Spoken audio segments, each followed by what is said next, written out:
Assalamualaikum warahmatullahi wabarakatuh.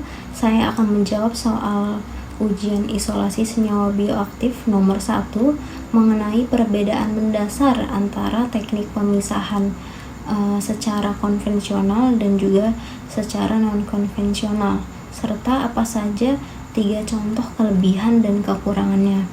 Jadi untuk perbedaan yang paling mendasar yang dapat dilihat dari teknik konvensional dan juga non-konvensional terletak di prosesnya. Jadi teknik konvensional ini masih menggunakan teknik yang manual, sehingga proses ekstraksinya ini sangat bergantung sekali dengan kemampuan peneliti ataupun orang yang melakukannya. Dan juga teknik konvensional ini memerlukan banyak pelarut yang lebih besar daripada teknik non-konvensional. Sedangkan non-konvensional ini dari prosesnya itu sudah memakai teknologi yang canggih, sehingga lebih berfokus ke mesinnya, teknologinya, daripada kemampuan peneliti untuk melakukan ekstraksi. Jadi itu adalah yang paling mendasar perbedaannya. Selanjutnya mengenai keuntungan metode konvensional. Yang pertama yaitu biaya yang digunakannya itu murah, karena balik lagi tadi tekniknya masih manual, jadi tidak perlu membeli alat-alat yang mahal. Nah, yang kedua, keuntungannya itu caranya masih sederhana, jadi saat pengekstraksiannya mudah untuk dilakukan.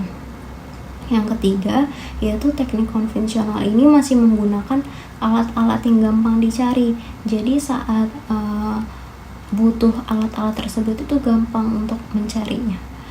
Selanjutnya yaitu kelemahan metode konvensional. Yang pertama, dia perlu banyak pelarut untuk mengekstraksi.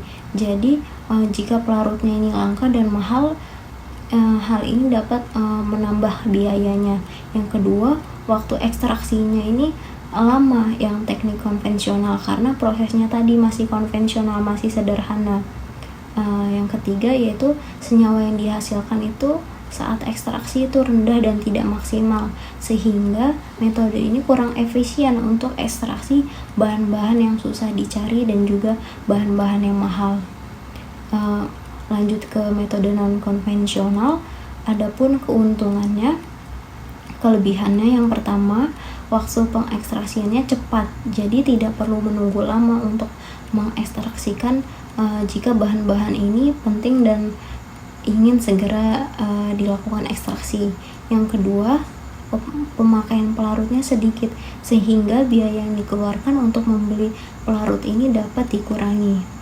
Yang ketiga, hasil ekstraksinya lebih baik, karena ekstraksi non-konvensional ini dapat memaksimalkan hasil ekstraksi berupa filtrat yang dihasilkan.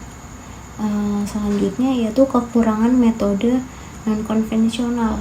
Jadi tidak semua bahan di metode non-konvensional ini dapat dipakai, karena biasanya hanya bisa pakai senyawa-senyawa yang bersifatnya stabil. Jika tidak stabil, itu bisa hancur, bisa terjadinya senyawa artefak. Selanjutnya yaitu alat-alat yang digunakannya itu masih jarang, jadi apalagi di Indonesia, jadi alat-alatnya masih susah untuk dicari. Yang ketiga yaitu alat-alatnya tadi itu mahal, jadi kurang efisien jika mengisolasi senyawa-senyawa yang tidak bernilai jual tinggi. Sekian jawaban dari saya. Terima kasih. Wassalamualaikum warahmatullahi wabarakatuh.